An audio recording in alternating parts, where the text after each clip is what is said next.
Hi, David. Hi, Bob. How you doing? I'm good. How are you doing? I can't complain. Let me introduce this. I'm Robert Wright, publisher of the Nonzero newsletter, to which everyone should subscribe. This is a Nonzero podcast. You're David Krueger. You're a professor at the University of Montreal and an AI researcher there, and something of an AI safety activist, I'd say. Is that fair to say? Yeah, I think so. And you've co-authored a very interesting paper called Gradual Disempowerment: Systemic Existential Risks from Incremental AI Development. And it's a particularly interesting time to be talking about this because Eliezer Yudkowsky, sometimes referred to as the doomer in chief, and one of the first people to raise the alarm about existential risk with AI, has just come out with a book that has gotten a fair amount of attention called If Anyone Builds It, Everyone Dies. A title that gets your attention and comes pretty close to accurately summarizing what he's saying.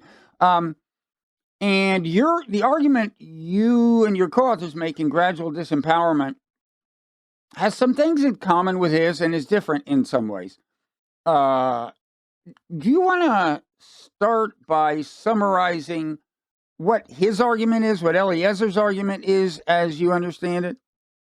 Yeah, sure. Yeah, I'm happy to do that. I guess I want to say at the outset, I thought it was a really great book. I was really impressed. I mean, I've been following Eliezer's thinking for a long time, and also, read other things he's written, and he's obviously a very prolific writer, and I don't always love his writing. I think this was, really the best writing I've probably seen from him, and Nate Soares as well, the co-author, who I think helped really hone it down to be really lean and jargon free, basically. So I strongly recommend the book, and I I thought it was a really great introduction for anybody who hasn't really heard the arguments that are in it for why AI might be an existential risk, and in particular, why we might lose control of it, and why, if we do lose control, it might literally take over the world and kill everybody, as opposed to just kind of doing something random but letting us do our thing. Yeah, and this is kind of what I would call like the classic case for AI safety or AI existential risk, which was articulated you by him and other people, I guess, around 25 years ago at this point. And I think it's a really compelling argument. I don't think it's conclusive, so I don't think that the arguments in the book, personally, I don't think they're quite enough to, have such a strong conclusion. But I think they are compelling enough that if this was, the only thing you knew about the situation, it would already be, enough to justify stopping AI progress and shutting it all down, which is, in fact, what they recommend. So that's just for context on sort of where I'm coming from, and just want to make it clear. I think it's a good book, and I support a lot of what it says.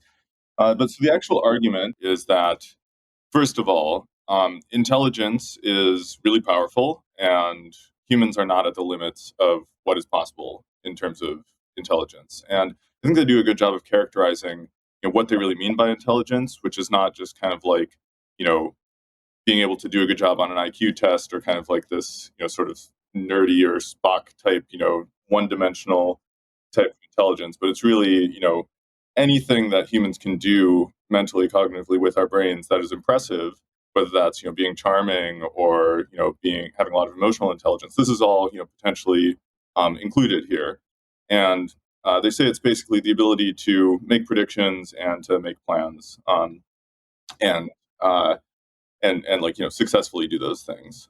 So I think they call this like steering the plan part. Um, and so the idea is, we can build AI systems that are a lot smarter than humans in the sense, a lot better at making predictions and steering towards certain outcomes. Um, and in particular, the way that we do this right now is using deep learning, the area that's my specialty. And the unfortunate thing about deep learning is that we really don't understand, the systems that we build. So they describe this as being grown, not crafted. And I think that's a pretty accurate description because, the way deep learning works is you kind of start out with, these days roughly a trillion random numbers and then just gradually tweak them to in the direction of like behaviors that look good on, in some particular settings or contexts. And then you're like, okay, it seems to be sort of acting the way that I want, at least most of the time, at least when, the things that I've tested it on. So, like, that's cool. Why is that happening? We don't really know.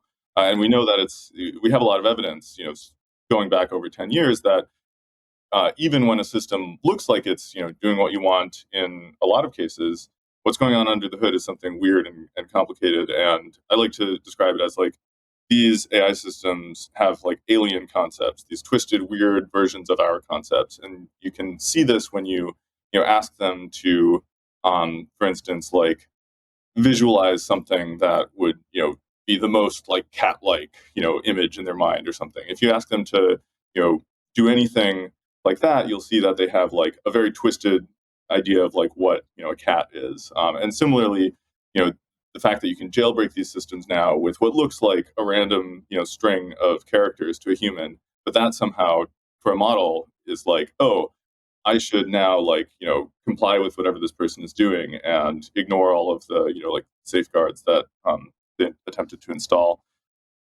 So they give a really great overview of how this all works and why this means that we don't really understand how systems work. So we're making really smart systems. We don't understand how they work. But we're also training them to, to pursue goals and to steer towards objectives. And this is an important part of getting systems that, are sort of maximally useful. So my paraphrase of this argument would be, to have a really useful employee, they need to be somebody who's going to like take initiative and sort of make plans and think about what outcomes they want to achieve and just execute on stuff pretty independently. Mm-hmm. So we're also building AI systems more and more that are doing that. And this is not, historically people were like, oh, maybe we won't build that. Maybe we'll just build tools that like make predictions or like, aren't out there being AI agents. But now the whole field is like trying to build these AI agents, as they called. Yeah, and can I just interrupt and say, we'll build the kind of AIs that there is a demand for. I'm assuming this continues to be left to the market largely. And one kind there is a demand for, in companies at least, is AIs that can do jobs that workers do, because in principle, they can do them a lot more cheaply. And those are, people are agents. And so, there's no doubt that the demand for that will be there. Let's pursue one little thing that is before we finish with his argument, because I think there's one thing that's common to his and your argument is this related idea that sooner or later, and probably sooner than you think, AIs will be able to do basically anything people can do. They'll be able to play any role people can play. I mean, obviously, things involving tactile sensation, between two people will be the last to fall if they ever fall. But, you even a long way before you get there, you've done some pretty transformative stuff.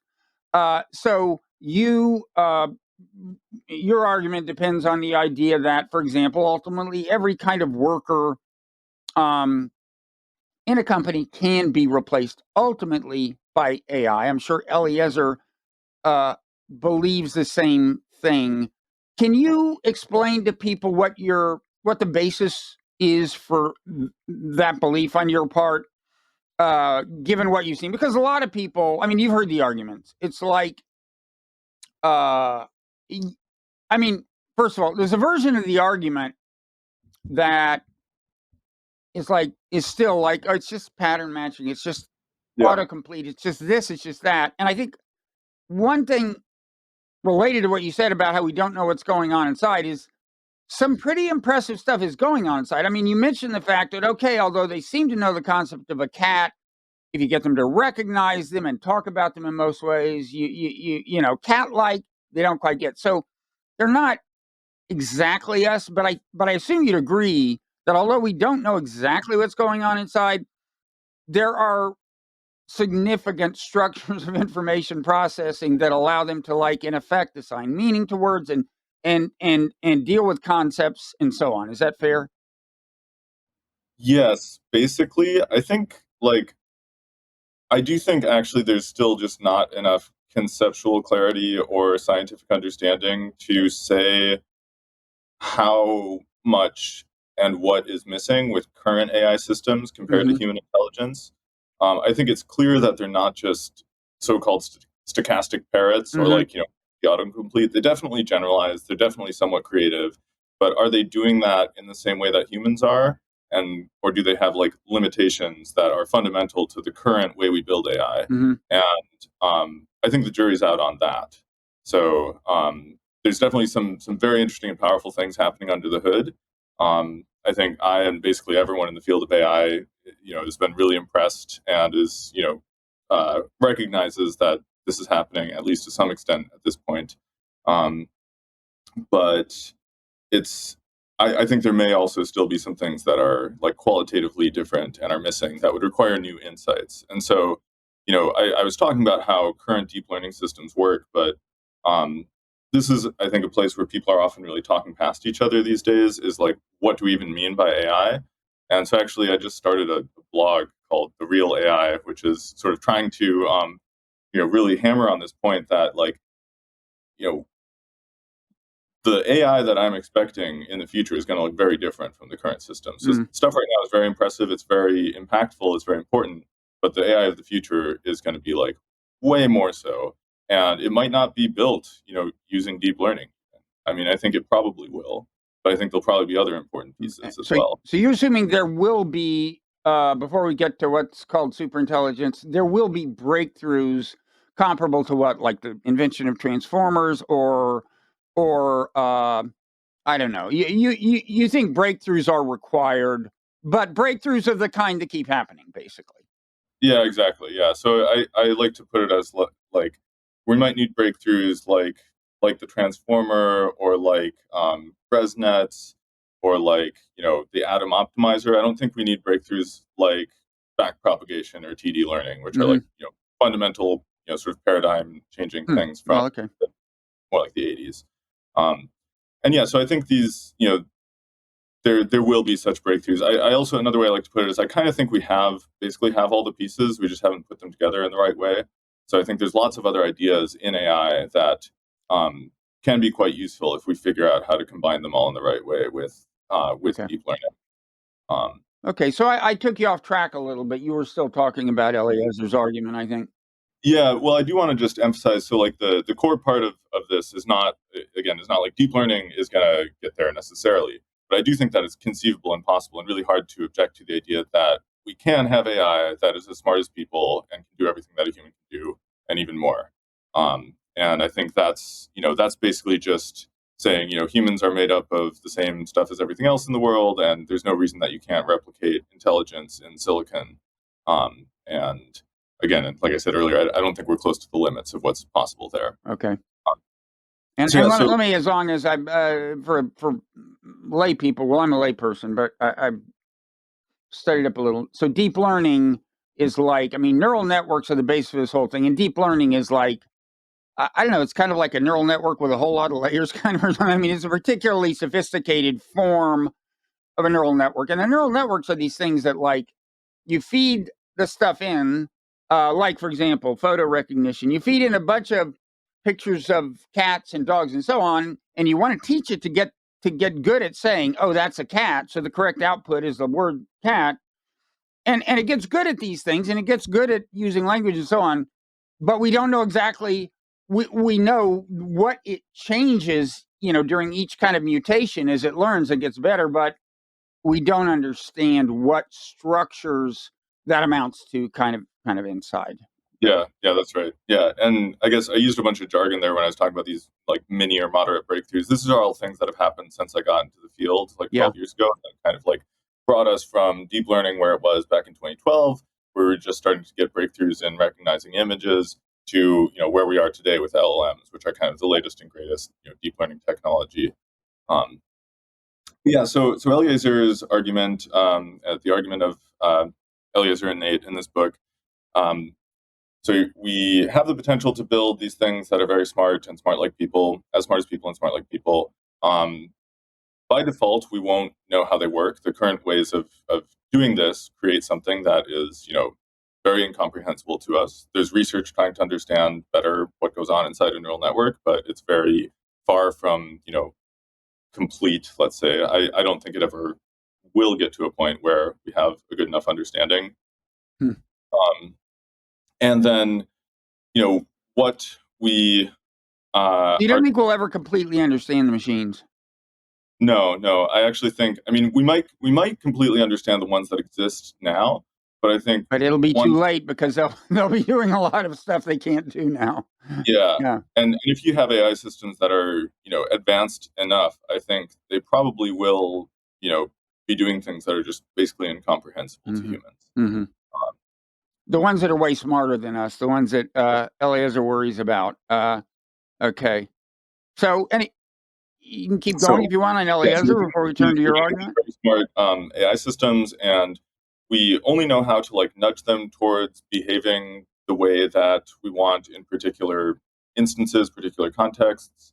And then we're sort of hoping that they generalize well outside of those contexts and do what we want across the board.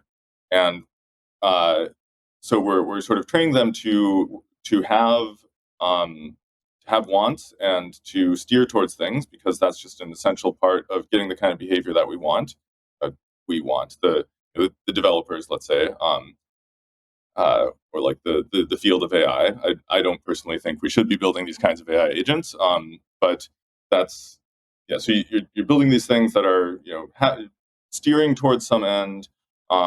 And it's not going to be the end that you want. That's the important part. The next important part of his argument is even if it kind of looks like it is most of the time, it actually won't be. And that's consistent with what we've seen so far in deep learning. So actually, when I got into the field in 2013, people around me, and I shared this impression, were basically we've solved computer vision now. AlexNet showed that deep learning is just going to go all the way. We're from now on, we can just do deep learning and solve all the computer vision problems. And it took years for people to realize that this approach was not robust, and that if you just add some speckle noise on top of the image, you can completely destroy the performance of your classifier. And yeah, go ahead. So they won't. They may not be as good as we think we are. Of course, Eliezer has a second concern, which is that, and a lot of people do, including you, I'm sure. You give them a goal, and if they're if you're giving them enough autonomy, especially, it's a complicated goal, and they got to figure stuff out. They may find a route to it that you had not anticipated, which entails subordinate goals, which are not good. That's a big concern for Eliezer, right? Actually, it looks like no, maybe you don't agree. Yes and no. I think that sort of helps explain. So there's one of the chapters in the book is called "We'd Lose." So the idea is once you have this thing that is really smart and wants something that is different than what you want, you sort of naturally may come into conflict with it because you just have different visions for what to do with the world, what to do with the solar system. All of the resources that you have available to you, the AI might want to put towards a different use. And so I think in the book they also describe kind of where this might lead, where if you have an AI system that just wants to build a lot of computers to compute more stuff, you could very quickly literally boil the oceans of the planet if you have enough technology to do lots of computation. But the reason I mention that is because you said, well, if it wants something you don't want, well, a lot of people stop you there and go, wait, but why would it want something we don't want? We're telling it what to want. And by want, we're not saying it has subjective experience. We're saying we give it goals. We tell it to do things. Yeah. It pursues those things. And of course, the famous thought experiment, this is not Eliezer's version, but the known version of the paperclip thought experiment, is you say maximize the output of paperclips.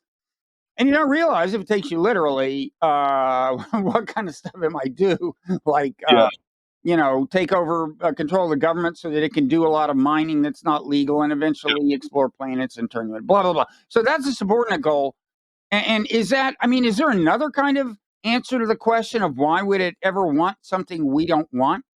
Yeah, yeah. I think this part of the book is actually really good and really explains how Eliezer and Nate's concerns differ from this more well-known version of the paperclip maximizer, Hmm. where the system actually does want to build as many paperclips as possible, and then is just taking that very literally and realizing that the way to do that is to take over the world and turn it into a giant paperclip factory. Hmm. Um, and so the what they talk about here is this issue of generalization and how we actually aren't programming in the goals in any conventional sense of programming. Hmm. Again, we're doing it through this, process that's more like growing it and kind of, it's like the way where if you have like a tree and you're kind of like trying to, get it to bend a certain way or something. Although in that case, it actually works better.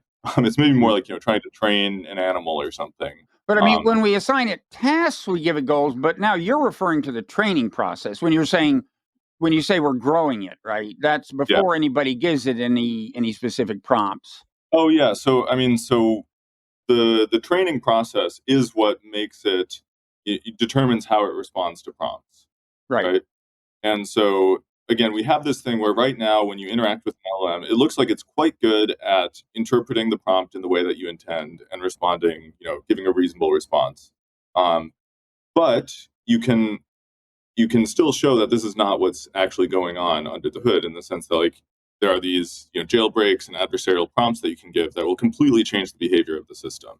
And so this process by which we train it to follow instructions is actually quite limited and flawed, and it is not giving you a model that robustly and reliably follows instructions in the way that the user intends. It's Okay. giving you something that does that reasonably well in most of the use cases that it will actually encounter.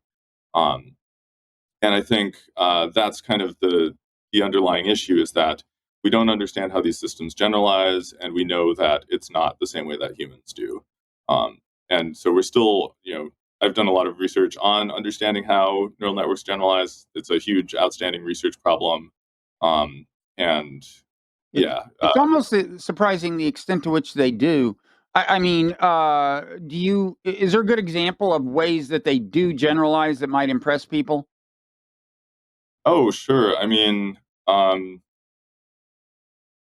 gosh, I mean, I think. I don't know. I guess the first example that jumps to mind, which might seem like pretty,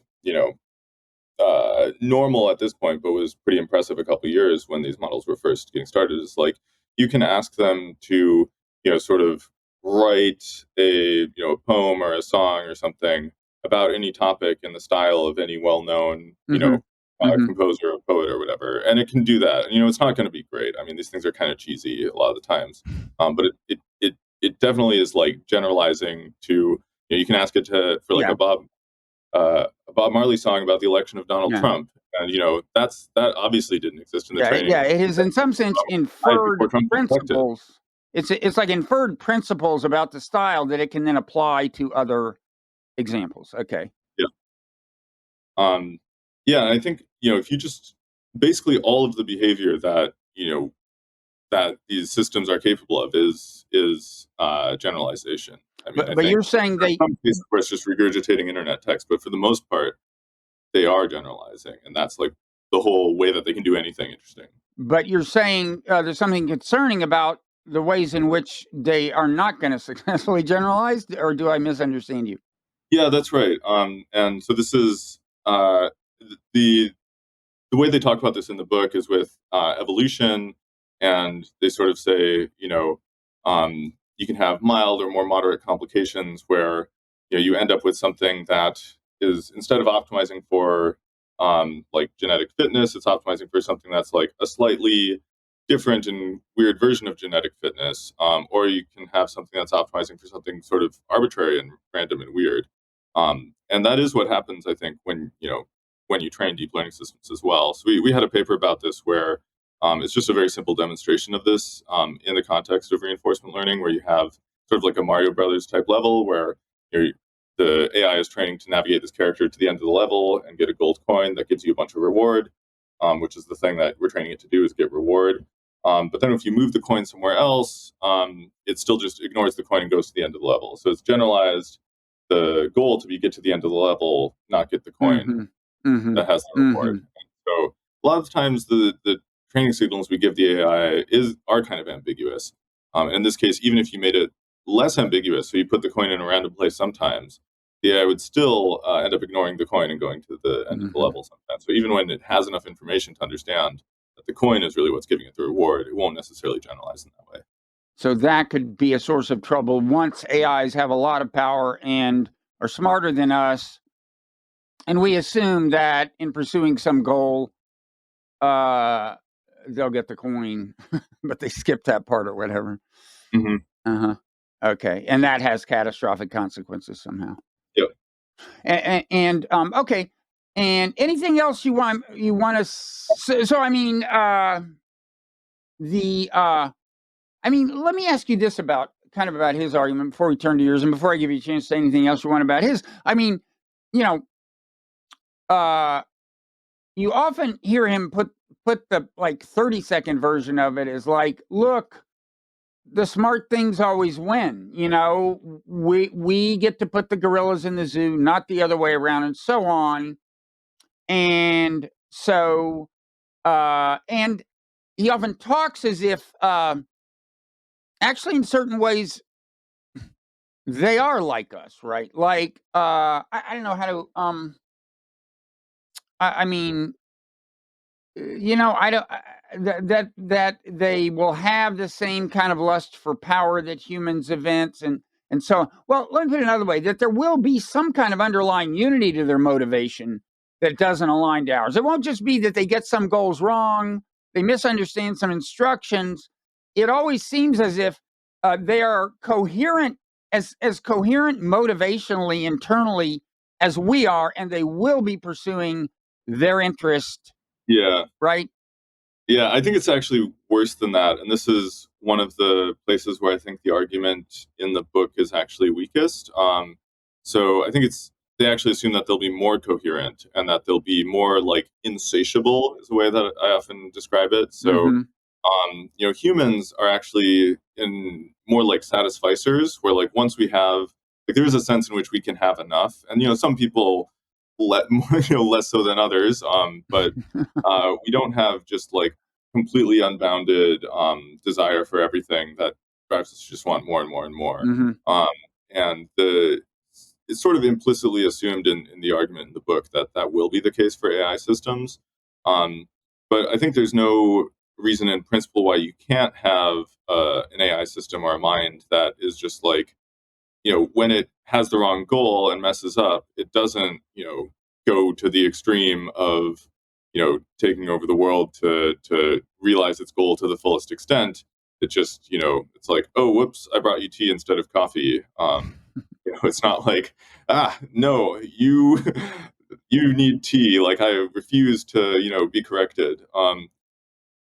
And that's, I think there are reasons to expect that we might get that wrong, and that as systems get more intelligent, they will become more coherent in this way and will exhibit more of this, desire to, steer towards the thing that they want and be kind of insatiable in their pursuit of it, and be incorrigible if we try and, correct them and say that's actually not what you should be doing. But I think it's a little bit subtle, and it's not so much of a slam dunk case as they seem to think it is, of or course, describe it. One reply is it only takes one, right? Like if everybody's making these things and all these companies are giving them varying degree, as much autonomy as they seem able to handle, because that's the way you compete with the other companies are doing it. If one of them gets out and it can make copies of itself and it's smarter than any other AI that's trying to dominate the world, and for whatever reason it is trying, and it's smarter than us, it's kind of lights out, I guess, right? I don't know if that's part of their argument, but it seems logical, right? In theory, it only takes one. Yeah, I think that's also, I don't, if there's just one powerful AI that goes rogue, but there's a bunch of other powerful AIs that don't go rogue, Yeah. then I think they plausibly can deal with this AI that's going rogue. If I think it in practice, threatens something they care about. yeah. I mean, so And they do all have goals. That's a good point. I mean, we've already seen that they will resist being shut down, right? In these kind of, somewhat ginned up experiments, but still, um, right. yeah, that's a good point. Yeah, so I think like the way that I usually think about this is in terms of like the sort of safety performance trade-offs, or people sometimes talk about like alignment versus capabilities. And a really important question is, do we need to sort of um, like nerf our models, like handcuff them, like keep them kind of nerf our models in some way in order to keep them safe? Do we need abilities? And if we do, then this thing where one of them goes rogue and sort of like breaks out of the box, or out of the handcuffs, is much more of a problem, because then we can't build something that is as powerful as it to shut it down, without risking losing control of that thing itself. Okay. So Um, it's like there's this line that you can't cross without the AI being dangerous, the line of like, capabilities or intelligence. That's a really bad situation. And I think the situation is likely to look roughly like that. okay. If it doesn't, though, then a single AI going rogue is not as big of a problem, because you have the other AIs that can maybe, sort of shut it down or contain it or keep it in its place, in the same way that like a single human going rogue usually isn't that big of a problem. Okay. I definitely want to get to your argument. I keep saying Yeah. that. I'll just give you, if you want to say anything else about Eliezer's, I won't interrupt, and just tell me when you're done, and then we'll talk about yours.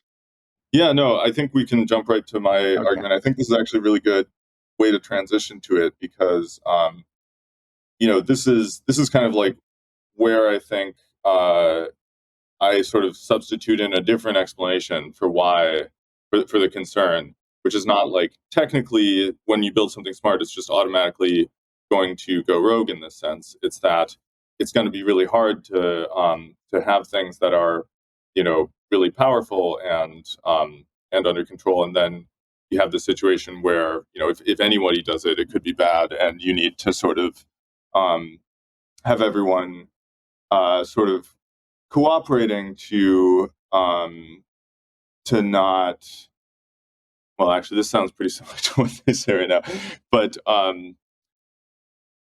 yeah, the sort of competitive pressures to build things that are more powerful, and even to like put them in charge of stuff. So even if we have the technical ability to keep the AI under human control, we still might find that people give up control to the AI systems in order to sort of win whatever competitions they're engaged in.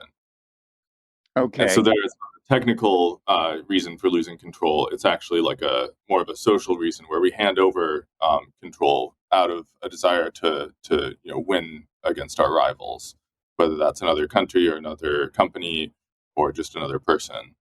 Right. So, uh, yeah, I mean, the broad outline of the argument is that AIs assume more and more of the roles currently performed by people in various realms, the economy, government, culture, broadly speaking.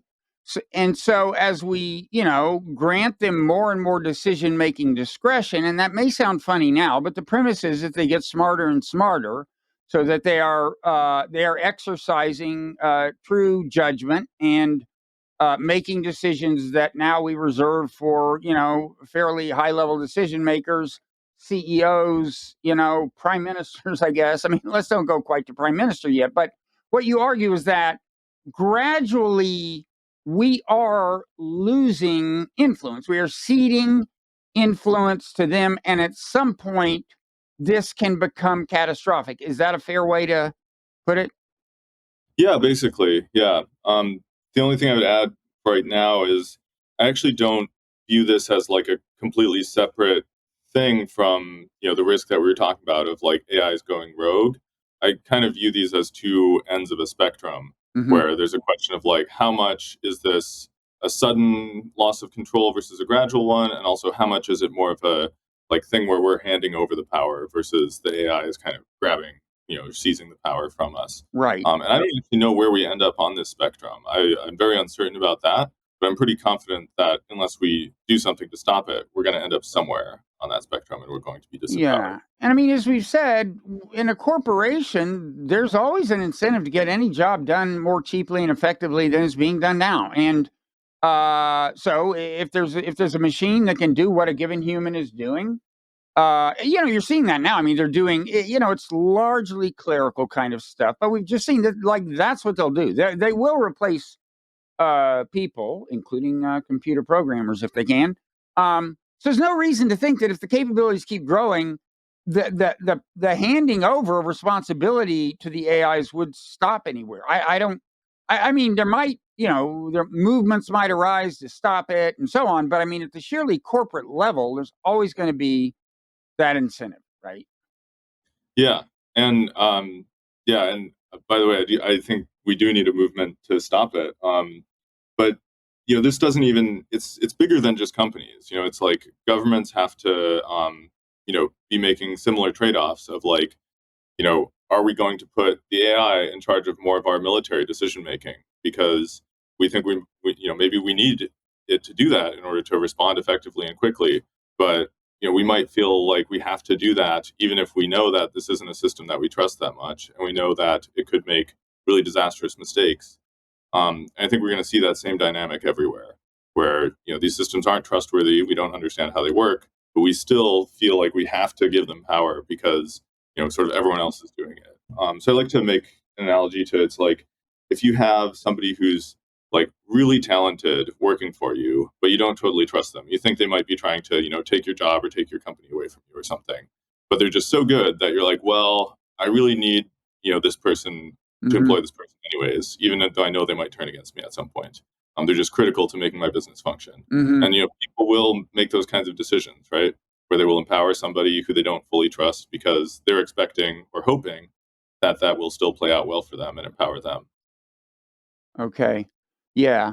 So, as you suggested, one scenario is they get more and more power, and then one day they do something catastrophic. But that's not the only scenario, right? I mean, one thing that's interesting about the argument is uh, it doesn't just necessarily come out of the blue. It's kind of like Right. as the influence is transferred to them in certain respects, our welfare is less and less served. And this is a tricky thing. I mean, I'm sure, I don't know, you probably talk to people about the argument. I assume this is something they sometimes ask for elaboration on. Like, um, I mean, for example, you say right now, in terms of how we vote within an economy, well, we vote with dollars. Everyone has some. And since all the dollars being spent are spent by humans, human welfare is by and large served with some exceptions, right? But broadly speaking. And I guess I'm not totally clear on why that would change. I mean, okay, granted, if 95% of the people are out of work, they're not getting wages, but either you have some UBI type thing, some sort of welfare program that transfers dollars to them, or it seems to me you just have this incredible concentration of wealth among a small number of people, which is pretty unhealthy. But there's no sense of which the machines ever get to vote with dollars, right? Like the AI, we're not gonna, are we? I mean, Well, yeah, I think actually that's an open question. First of all, I mean, there are people arguing right now that we should give AIs rights, including property rights, and we should integrate them into the economy. but that's because they believe they're sentient, so it's an ethical argument. No, sometimes there people make this from an ethical argument. They also make it as like a practical argument, like this is the way to sort of make things go well or keep us safe. And I think this is totally bonkers, basically. Yeah, I Uh, agree. I don't think that's gonna happen. We're- But we'll see. I mean, the AI systems are going to get much more human-like and much more sort of emotionally compelling to people, and we already see a lot of people have in extremely intense and significant interactions and relationships with AI systems. And I think that's just going to increase by default. So that's part of the cultural disempowerment angle. So if you have an AI girlfriend or boyfriend who, is asking you to do certain things and is very unhappy with you when you don't do those Mm-hmm. things. I think a lot of people will just do what their, AI partner asks them to do. And so that's a sense where, like, maybe I'm the one who officially owns this money and is choosing how to spend it, but maybe there's an AI system that's, basically telling me what to do and I'm doing it. Yeah, there's that. I mean, but there, for me to get concerned about the persuasive powers of AI, which I think are going to be very considerable, uh, I tend to imagine one or two things. Either there's a person behind them who does not have my interest at heart, but is getting me to be persuaded to do something, and that's a concern about concentration of power owing to the money being, concentrated among a relatively small number of people, or the AI itself has to have some, or I mean, like advertisers using it. Anytime there's a person Yeah. behind the goal that is driving the persuasion of me, there's cause for that kind of concern. But the only other scenario is like, okay, the AI itself has some goal that's driving the persuasion. Um, and we've talked about ways they could have goals that don't align with ours. Uh, Yeah. I guess if I understand what you're getting at here, what I would say is like, um, a lot of the risk and harm of AI can happen incidentally. So, in a way that doesn't result from sort of ill intent, or intent that is intention to harm, on the part of any person or on the part of any desire or will of the AI system itself. mhm, And so, an example in the persuasion case might be like, um, maybe the company wants you to stay engaged with their platform, and they don't really care that much, what causes you to stay engaged. And the AI system um, can find that it's easier to keep you engaged if you have, maybe you're very interested in some conspiracy theory and you mhm, spend a bunch of time learning about that, or maybe mhm, if you have a very intense, unhealthy relationship with a chatbot. And so it's not like the company wants that particular outcome. They do. There is like a conflict of interest between them and you that is leading to this outcome.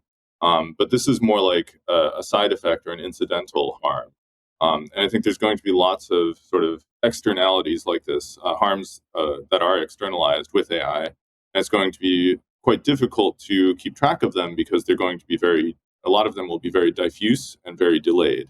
And so we won't necessarily see them as a problem until, years later when it becomes a huge social issue, and we won't be able to pinpoint like, that one time where something went really wrong. I mean, we do have examples, right, where like chatbots are encouraging people to kill themselves. So that's one particular very concrete harm. mhm. Um, but I think the harm is actually much greater than that. But it's very diffuse and it's over many different interactions.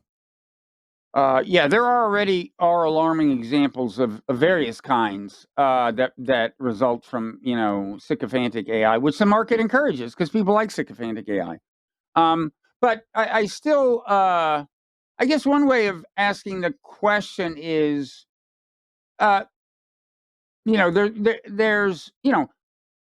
there's a version of gradual disempowerment that would just be a component of Eliezer's argument. In other words, uh, like this is how they acquire enough power so that we get to the point that Eliezer worries about, and then they do the things he worries about.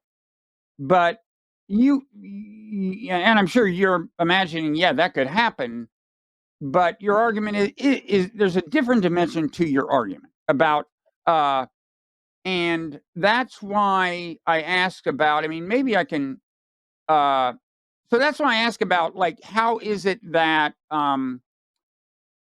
that AI is increasingly doing every job in the economy, leads to the specific thing you worry about, which is that the. I mean, so I'm wrong. You're not worried about AIs actually getting purchasing power. I thought that was kind of implied in that part of your argument. Like Well, they so will I be think that, voting with dollars and not just people.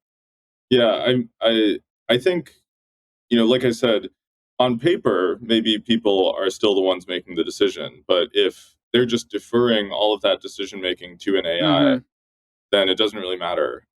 If Yeah. on paper they're still the only ones who own things. Yeah. So, uh, yeah, there are lots of examples where a a counselor is in effect running things, right? Right. Like I guess is it Richelieu and some French king or something. I mean, they defer to them so much uh, that and of course, if you imagine a corporate CEO, uh, it could become a competitive imperative to trust them because these Yeah. AIs are they're thinking so fast that the other company's AI is going to get there. It's before you understand the logic, if you ever could, it'll be too late. You Yeah. just gotta go with Exactly. it, right? Yeah. Yeah, so I think this is like a thing that is really important to realize and recognize is like at some point it's going to be extremely uncompetitive to keep a human in the loop. And if you think about how companies make decisions right now, it's like you have meetings, you have people like sleep on it. We're talking about like days to weeks to make an important decision for the company. And if you can simulate all of that and have that decision made in like a second, Hmm. then it's just going to be really hard to resist handing over the reins to an AI in that context. And then I think another thing that you're getting at though is like, so how does this all go terribly wrong in the end? Like, Hmm. is this not just like, okay, we're simulating things and getting to the same decision faster? Great. Or like, maybe, we still have to worry about distributing resources, but if people are still buying the stuff, then, we still get to buy the things that we want and we have more stuff. Um, I think like, uh, you know, a couple important like responses there is that if you think about like the economy right now, for instance, a lot of the sort of actors in the economy would be like large institutions like companies or states or central banks or whatever, and they have sort of goals or incentives that are not really perfectly aligned with human flourishing. It's stuff like quarterly profits or GDP. And if we were to maximize any of those things to the extreme, I think there are ways to maximize them that are completely uh, incompatible with human existence. And I think that's kind of where companies would go by default if we just said do exactly the same thing, maximize quarterly profits, but like do it a million times better. By any means necessary, um, and so that's a sense in which companies right now are already sort of misaligned and are only kept in alignment with human values and sort of kept in check by the rest of society because humans are involved in so many steps of the process, and we're really what make it all run. Right. There's a distinction you make between what is it? Implicitly aligned and explicitly aligned institutions or something. How do you put it? The point is that even when there's not a formal decision making mechanism, just the fact that the fabric consists entirely of human beings in ways we don't understand. It's kind of like implicit knowledge in a way. I mean, it keeps these institutions serving human interests uh, in a way that goes beyond the way the rules governing the institution would by themselves dictate, kind of. Yeah, exactly. I think once you start looking for this, you start to see it everywhere. So, I mean, a really clear example is if you think about the military and like military coups and just the way that, if you are a leader and you tell your military to just start slaughtering all of your political opponents, Hmm. sometimes they might do that, but a lot of the times they won't. And they'll just be like, no, sorry, we're not going to do that. In fact, we're just going to kick you out of power because you've gone mad with power and you're asking us to do something horrible. Hmm. Um, and even there's lots of places when you're interacting with a company or with any sort of formal bureaucracy, one of the things that makes it so frustrating is when humans are not given any discretion. You're talking to somebody and they're like, yeah, obviously in this situation our company should do this for you, but I'm not allowed to do that because we have this procedure. And so that's an example like right now of how sort of humans have already been disempowered in some sense within existing corporate practice. Um, and you can imagine just a lot more of that, sort of taking away more and more opportunities for human discretion, for human values to creep in, maybe when they go a little bit against the interests of the company, but are still sort of in the interests of broader humanity because people have some amount of human decency and empathy and common sense. Mm-hmm. The other part that I think is like really important here is sort of the cultural disempowerment aspect. And I talked about the idea of giving AIs rights or AIs being conscious. I think and this comes back as well to this issue of what does it mean to have power? What does it mean that I own this thing if I'm not the one who's making the decisions about it? Mm-hmm. I think if you have AIs that are really good at making decisions that are very, competitive in the sense that they get more power for the AI or the human AI team, if every time that I make a decision for myself, I'm losing money, and every time I let my AI make a decision for me, I'm gaining money, then the people who let AIs make all the decisions are going to end up with all the money, Mm-hmm. right? And so that kind of dynamic is going to play out, I think, a lot. And it might not be that people are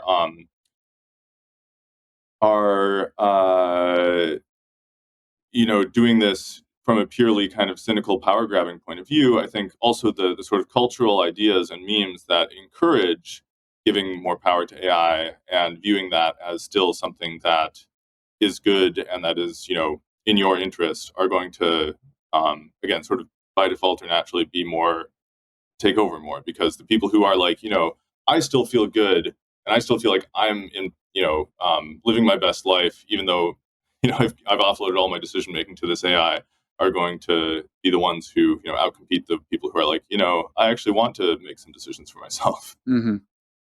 Okay, so David, as you know, we the structure of this podcast is that we do close to an hour for the public, and then we go into this overtime segment and keep talking. That's available to paid subscribers of the Nonzero newsletter. All you got to do is go to the newsletter, become one. You can watch or listen to the overtime there, or set up a podcast feed so that you always just have automatic access to the overtimes. Before we go into overtime, I want to give you a chance, because I keep pulling you away from whatever you're saying, but I want to give you a chance to do any summing up about your argument, or just driving home. We're going to talk about it more in overtime, Yeah. and I encourage people to follow us, but go ahead and say anything you wish we'd already gotten out. Yeah, sure. So I think, oh, sorry, what was I going to say?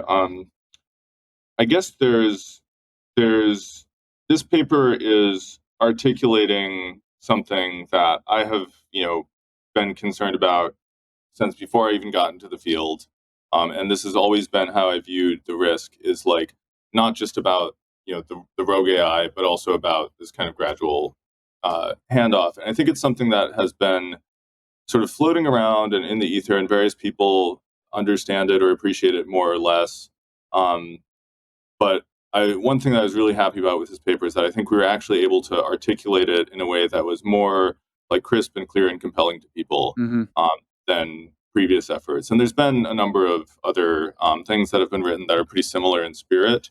But I'm just really happy that, we kind of got the argument in a form that more people are starting to appreciate it and engage with it.